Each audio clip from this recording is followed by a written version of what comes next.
தேர்தலில் போட்டியிடுவீர்களா? எடப்பாடியுடன் சேர்ந்ததற்கு பிறகு சட்டமன்ற தேர்தலில் போட்டியிட எனக்கு என்ன பைத்தியமா பிடித்திருக்கிறது, சத்தியமாக நான் போட்டியிட மாட்டேன் என்று ஒருபுறம் என்ன டிடிவி தினகரன் சொல்லுகிறார்.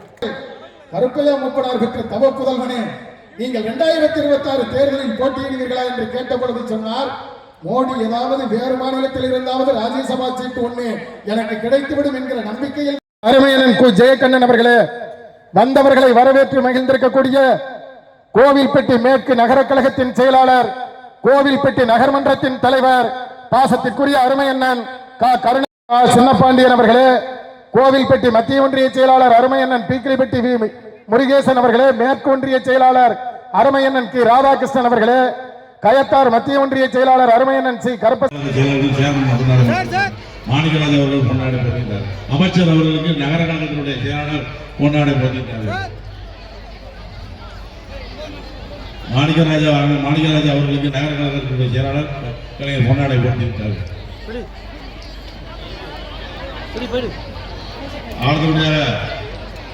அண்ணாச்சி கணேசன் அவர்களுக்கு கோவில்பட்டி சட்டமன்ற தொகுதி தேர்தல் கணேசன் அவர்கள் கொண்டாட போகின்றார்கள். அண்ணாச்சி ராதாகிருஷ்ணன் அவர்களுக்கு கொண்டாட போகின்றார்கள். ஒன்றிய செயலாளர் முருகேசன் அவர்களுக்கு கொண்டாட போகின்றார்கள். அண்ணாச்சி சுப்பிரமணியம் அவர்களுக்கு கொண்டாட போகின்றார்கள்.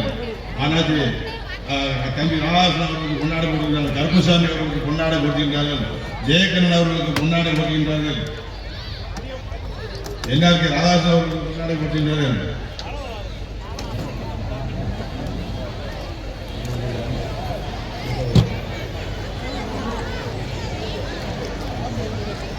இப்பொழுது இருவாவுடைய செயலாளர் அரணை தம்பி ஆனந்த் அவர்கள் நன்றி.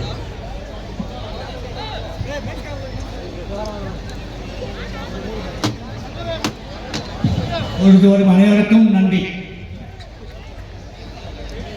மத்திய ஒன்றிய செயலாளர் கருப்பசாமி அவர்களே, கோயில்பட்டி வடக்கு ஒன்றிய செயலாளர் அன்புக்குரிய சகோதரர் ஜெயக்கண்ணன் அவர்களே, இந்த சிறப்பான ஏற்பாடை செய்து வரவேற்புரையாற்றி சிறப்பாக அமைந்திருக்கின்ற நகர்மன்ற தலைவர் மதிப்புக்குரிய தமிழச்சி தங்கப்பாண்டியன் அவர்களே மற்றும் இந்த பொதுக்கூட்டத்திற்கு முன்னிலை வைக்கக்கூடிய எங்களை எல்லாம் வரவேற்ற வந்துள்ள நகர்மன்ற தலைவர் திரு கருணா அவர்களே, நகர கிழக்கு நகர பகுதியினுடைய பொறுப்பாளர் திரு சொல் செயல் அத்தனையும் தமிழ்நாட்டிற்கு, தமிழுக்கு, தமிழ் இனத்திற்கு என்று உழைத்து நீங்காத துயில் கொண்டிருக்கின்ற நம்முடைய ஒப்புயர்வற்ற ஒரே தலைவர் முத்தமிழறிஞர் தலைவர் கலைஞர். இந்த 3 பேரையும் மாவட்ட கழகத்துடைய செயலாளர் மாண்புமிகு கீதா ஜீவன் அவர்களே, முன்னிலை வைத்துக் கொண்டிருக்கின்ற கிழக்கு நகரத்தினுடைய பொறுப்பாளர் தம்பி சுரேஷ் அவர்களே, கயத்தாறு மேற்கு ஒன்றியத்தினுடைய செயலாளர் சுப்பிரமணியன் அவர்களே, ஏற்பாடு செய்யப்பட்டு நடந்து வருகின்ற இந்த பொழுதில் கோவில்பட்டி சட்டமன்ற தொகுதி திராவிட முன்னேற்ற கழகத்தின் சார்பில் இந்த கூட்டத்திற்கு தலைமை வைத்துக் கொண்டிருக்கின்ற அன்பிற்குரிய சகோதரி, இந்த முறை உதயசூரியனை உதிக்க செய்தே தீர்வோம் என்கிற சபதத்தோடு இன்றைக்கு நம்மிடம் வந்து இணைந்திருக்கிற பெரும் மரியாதைக்குரிய ஆர்வீரண்ணன் எஸ்பி மாணிக்கராஜா அவர்களே, அருமையண்ணன் ஆர் கணேசன் அவர்களே, தலைமை செயற்குழு உறுப்பினர் அருமையண்ணன் ராதாகிருஷ்ணன் அவர்களே, பொதுக்குழு உறுப்பினர்கள் அருமையண்ணன் ராமர் அவர்களே, பீட்டர் அவர்களே, துணை செயலாளர் அருமையக்கா ஏஞ்சலா அவர்களே, ஒன்றிய குழுவினுடைய முன்னாள் தலைவர் அருமையக்கா கஸ்தூரி சுப்பராஜ் அவர்களே, கடம்பூர் பேரூராட்சி தலைவர் அருமையண்ணன் எஸ்பி நாகராஜா அவர்களே, கழுகுமலை பேரூர் கழக ஒன்றிய அரசாங்கம் நம்முடைய தமிழ்நாட்டு அரசாங்கத்தினுடைய 13 திட்டங்களை சிறந்த திட்டங்கள் என்று அது அறிவித்திருக்கின்றது. அதனுடைய நிதி ஆயோக் பொருளாதார அறிவிக்கை. அதிலே மிக பாராட்டப்பட்ட திட்டம் தோழி பணிபுரியும் விடுதி. நீங்கள் என்னுடைய நகைப்பூச்சு, உதட்டு சாயம் இதையெல்லாம் பார்த்துவிட்டு நாகரீக பெண்மணி என்று நினைத்து விடக்கூடாது. ஒன்னாப்பையும் மூணாப்பையும் முழுவதும் புழுதியும் கவிச்சையும் வீசுகின்ற தென்கோடி கிராமத்திலே, மல்லாங்கிணறு என்கின்ற கிராமத்திலே மண் மெழுகிய தரையில் அமர்ந்து தலையில் தேங்காய் எண்ணெய், சமயத்தில் வேப்ப எண்ணெய் கூட வைத்துக் கொண்டு 1ஆப்பு 3ஆப்பு படித்து PhD முடித்து சுத்தமான கரசக்காட்டு தமிழச்சி நான். இந்த மண் எத்தனை எழுத்தாளர்களை தந்திருக்கின்ற மண் என்று உங்களுக்கு தெரியும். நாங்கள் எல்லாம் கொண்டாடுகின்ற ஐயா கீரா இங்கே இருக்கின்ற இந்த மண்ணிலிருந்து வந்தவர். இடைச்செவல் அவருடைய பிறந்த ஊர். அழகிசாமி இன்றைக்கு நாம் மிகவும் கொண்டாடுகின்ற எழுத்தாளர்களான தமிழ்ச்செல்வன், கோணங்கி, இப்படி தமிழ் இலக்கிய உலகத்திற்கு செழுமை சேர்த்திருக்கின்ற மிகப்பெரிய எழுத்தாளர்களை கொடுத்த மண் என்றால், அந்த எழுத்தாளர்களை கொண்டாடுகின்ற ஒரு முதலமைச்சரை பெற்றிருக்கின்ற தமிழ்நாடு இது என்பதால் தமிழ்நாடு என்றைக்கும் யாருக்கும் தலை குனியாது. எழுத்தாளர்களுக்கெல்லாம் அவர்களுக்கு என்று விருது பெற்ற எழுத்தாளர்களுக்கு எல்லாம் கனவு இல்லம் ஒன்றை தந்த முதல் முதலமைச்சர் நம்முடைய மாண்புமிகு முத்துவேல் கருணாநிதி ஸ்டாலின் தான். வேளாண்மைக்கு என்று தனியாக ஒரு நிதிநிலை அறிக்கையை கொண்டு வந்தவர் நம்முடைய மாண்புமிகு முதலமைச்சர் தான். அதற்கு முன்பாக ஒரு 28 கருத்தரங்கள் நடைபெற்று அந்த வேளாண் துறையை சார்ந்த விவசாயிகளோடு கலந்து உரையாடி அவர்களுக்கு என்று தனி நிதிநிலை அறிக்கையை கொண்டு வந்தது திராவிட முன்னேற்ற கழகத்தின் ஆட்சியிலே தான். உங்களுக்கு எல்லாம் தெரியும், இலவச மின்சாரம் நமக்கு என்று கொடுத்தது, விவசாயிகளுடைய கடன் தள்ளுபடி என்று திராவிட இயக்கம், மிக குறிப்பாக திமுக பதவியேற்றுக் கொண்ட ஒவ்வொரு முறையும் தலைவர் கலைஞராகட்டும், நம்முடைய மாண்புமிகு முதலமைச்சராகட்டும், அவர்களுடைய பேனா தலை குனிந்து ஒரு கையெழுத்து இடும் பொழுதெல்லாம் நம்முடைய தலை எழுத்து நிமிர்ந்து தமிழன் நிமிர்ந்து நடப்பான். ஆகவே நாம் ஒன்றிய அரசாங்கத்திற்கு நம்முடைய உரிமைகளை கேட்டு பெறுகின்ற தமிழ்நாடு அவர்களுடைய அச்சுறுத்துதலுக்கு என்றைக்கும் தலைகுனியாது. அதை சொல்வதற்குத்தான் நாங்கள் புறப்பட்டிருக்கின்றோம். நம்முடைய மாண்புமிகு முதலமைச்சர் அவருடைய கட்டளை இன்றைக்கு தமிழ்நாட்டை பெண்களுடைய நம்பிக்கை கோட்டையாக மாற்றி இருக்கின்றார் நம்முடைய மாண்புமிகு முதலமைச்சர். வாய் வார்த்தைக்காக வீராப்பிற்காக சொல்லவில்லை, அடுக்கிக் கொண்டே போகலாம். எதற்காக அதனை சொல்கின்றோம் என்பதற்காக ஒரு சிறந்த மாநிலமாக, மிக குறிப்பாக பெண்களுக்கு என்று அவர்கள் பிறந்தது முதல் அது திருமணமாக செல்கின்ற அந்த விஷயமாகட்டும், அல்லது வேலை வாய்ப்பாகட்டும், அல்லது ஒரு தொழிலை தானே தொடங்குகின்ற அந்த விஷயமாகட்டும், அவர்களுக்கு என்று அனைத்தையும் பார்த்து பார்த்து செய்திருக்கின்ற உங்களில் ஒரு சகோதரனாக, உங்கள் குடும்பத்தில் ஒருவராக இன்றைக்கு அனைவருக்கும் அனைத்தும் கிடைக்க செய்திருக்கின்ற நம்முடைய மாண்புமிகு முதலமைச்சருடைய ஆட்சியிலே பெண்கள் தான், பெண்களுடைய நலன் தான் பிரதானம். வருகின்ற தேர்தலை ஒட்டி அது எலெக்ஷன் கமிஷன் அவர்களுடைய பக்கத்தில் இருக்கின்றது.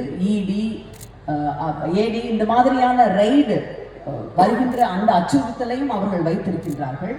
இவைகள் மூலமாக தடை வந்து உங்களுக்கு அந்த பணம் கிடைக்க விடாமல் செய்யப்படுகின்ற அபாயம் இருக்கின்றது என்பதால் தான் மொத்தமாக 3 மாதத்திற்கு உரிய 3000 ரூபாயும், கோடை காலத்திற்கு உரிய 2000 ரூபாயும் சேர்த்து 5000 ரூபாயாக உங்களுக்கு வரவு வைக்கப்பட்டது.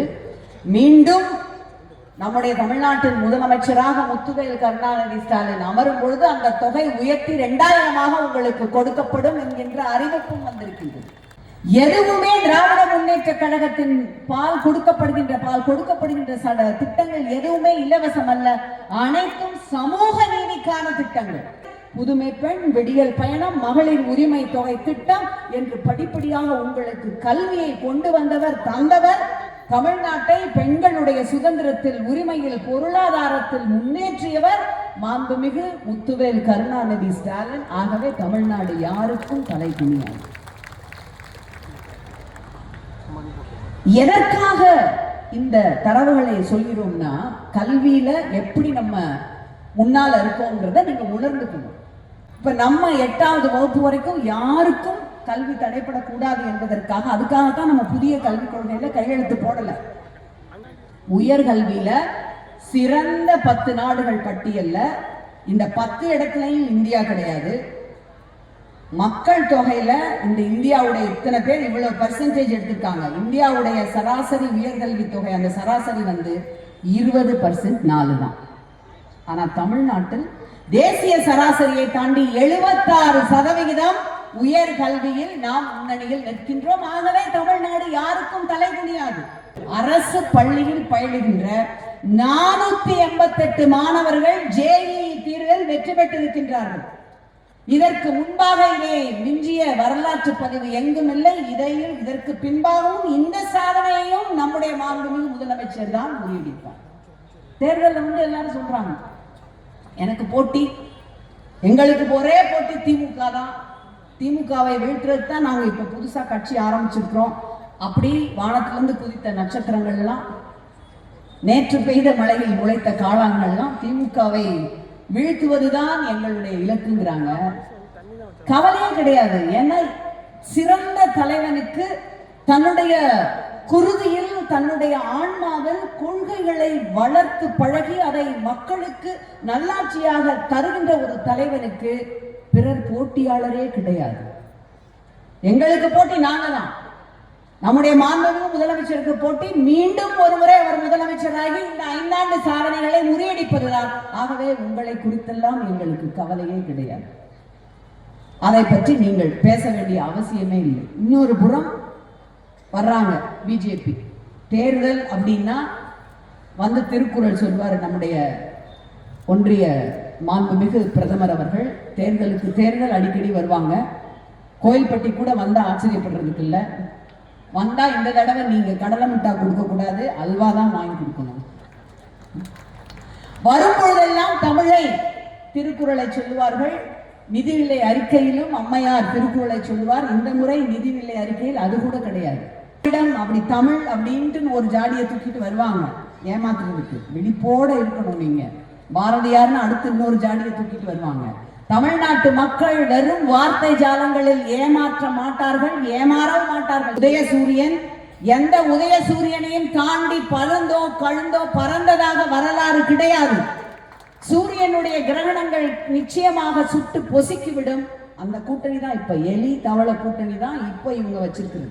நிச்சயமாக அவரவர்களுக்குரிய மரியாதையை கொடுத்து உங்களுக்கான அந்த இடத்தை கொடுப்பதிலே அவர் ஒரு தாய் மனப்பான்மையோடு தான் அவர் செயல்படுவார். அவர் அப்படித்தான் கூட்டணியை ஒரு ஆதுரத்தோடு அரவணைப்போடு அமைக்கின்றார். தாய்மார்களாகிய நீங்கள் நினைவில் வைத்துக் கொள்ள வேண்டிய விஷயம், ஒரு மிக பிரதானமான ஒரு விஷயம், உரிமையோடு நீங்கள் தலை நிமிர்ந்து யார் கையையும் எதிர்பாராமல் இருக்கின்ற வாழுகின்ற உங்களுடைய கலைஞர் மகளிர் உரிமை தொகை இனியும் தொடர வேண்டும் என்றால் ஓட்டளிக்க வேண்டியது உதயசூரியன்.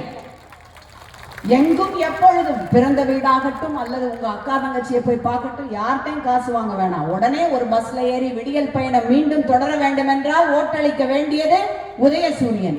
உங்கள் குழந்தைகள் மருத்துவராக பொறியியல் வல்லுநர்களாக ஆக வேண்டும் என்றால், புதுமை பெண் தமிழ் புதல்வன் திட்டம் தொடர வேண்டும் என்றால் ஓக்களிக்க வேண்டியது நீங்கள் உதயசூரியன். நம்முடைய ஒரே தலைவர் முத்துவேல் கருணாநிதி ஸ்டாலின் அவர்களிடம் இந்த தொகுதியிலே இருந்து 234 தொகுதிகளையும் வென்று கையிலே பரிசாக அளிப்போம். நன்றி.